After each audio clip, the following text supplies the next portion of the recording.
जय जगन्नाथ दर्शक बंधु धर्मज्ञान टीवी यूट्यूब चैनल परिवार को आपण मान को स्वागत। जो मित्र माने ए चैनल टी को लाइक शेयर और सब्सक्राइब करि नांती से माने लाइक शेयर और सब्सक्राइब करबा को कदापि भूलंतु नहीं। दर्शक बंधु आज कार्यक्रम माध्यम रे आमे आलोचना करिबा डिसेंबर 25 बड़ दिन ठारू चमकिबो 5 राशि रो भाग्य एवं भविष्य। तेणु डिसेंबर 25 बड़ दिन ए बड़ दिन ठारू जो 5टी राशि रो भाग्य रे परिवर्तन आसीबो से परिवर्तन ग्रह मानकर किछि निर्दिष्ट जोग प्रभाव द्वारा। तेणु बड़ दिन 25 डिसेंबर ठारू चमकिबो ए 5 राशि रो भविष्य।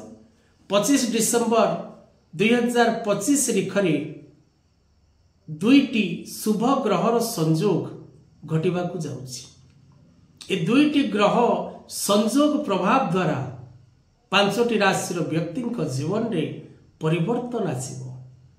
परिवर्तन अर्थ क्षेत्र रे परिवर्तन घटिबो, प्रगति रे परिवर्तन घटिबो, बाकी रहितबा कार्य गुड़िक त्वरान्वित हबो, अर्थ क्षेत्र रे प्रोग्रेस हबो, फाइनेंशियल सेक्टर रे डेवलपमेंट हबो एवं शिक्षा क्षेत्र प्रति अरुचि प्रकाश भाव सृष्टि करुवा पिलामानकर शिक्षा प्रति रुचि बढ़िबो।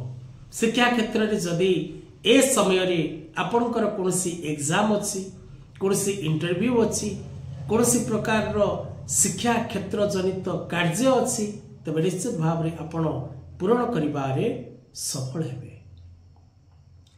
तबे दर्शक बंधु जो चारोटी ग्रहों को द्वारा ए दुईटी जोग निर्माण होउछि से जोग विषय रे सर्वप्रथमे आपण जानि रखिबा उचित।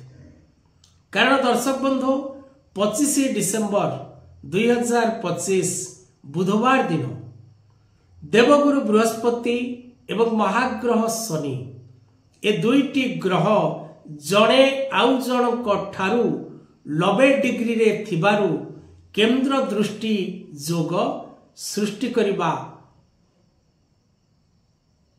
रो जोग रहिछि। बृहस्पति ठारू शनि 90 डिग्री व्यवधान रे केंद्र दृष्टि जोग सृष्टि करुछन्ति।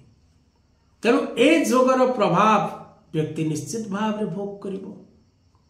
से परि भाव रे सेनापति ग्रह मंगल एवं ग्रहराज रवि ए दुईटी ग्रह 150 डिग्री रे अवस्थान करी प्रतियुति नामक गोटे जोग निर्माण करुचंती। तेणु ए दुईटी जोगर प्रभाव द्वारा 5टी राशि व्यक्ति प्रभावशाली हेबे। ए दुईटी जोग द्वारा 5टी राशि व्यक्ति जीवन रे परिवर्तन आसीबो। रवि कर्मकारक, मान सम्मान कारक एवं पिता कारक ग्रह, मंगल ऊर्जा कारक ग्रह, मंगल दक्ष कारक ग्रह, मंगल धैर्य कारक ग्रह, मंगल पराक्रम कारक ग्रह। देवगुरु बृहस्पति धनर कारक, पुत्रर कारक, सम्मान कारक, अर्थर कारक एवं व्यक्तिर प्रत्येक सुख एवं सौभाग्यर कारक। महाग्रह शनि न्यायर कारक, कर्मर कारक, लाभर कारक एवं व्यक्ति को दंड दबार अधिकार मध्य महाग्रह शनि निकट रे रहिछि।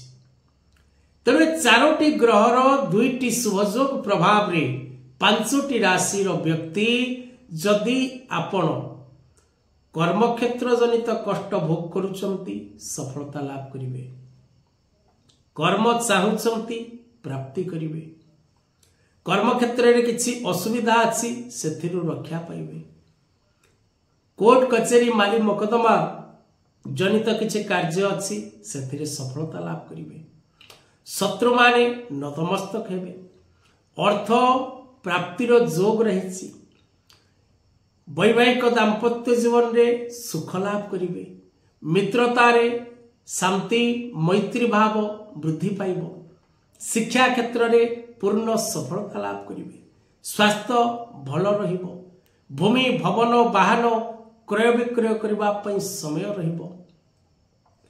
विभिन्न दिगरु आपण को शुभ संवाद बा शुभ फल बा शुभ कर्म मान घटिबार जोग रहुछि। तेणु से लकी 5 राशि किए आसंतु जानिबा।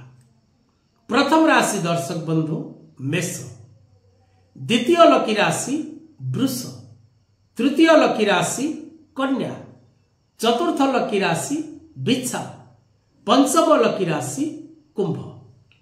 तेणु 5टी राशि व्यक्ति पूर्ण रूपे सफल हेबे, प्रत्येक कार्य विजय लाभ करिवे, प्रत्येक आशा को पूरण करिबारे सक्षम हेबे। भाग्यर देवी आपणक उपरे शुभ आशीर्वाद प्रदान करिवे। आजिर कथा वस्तु को एठी रखिबा। जय जय।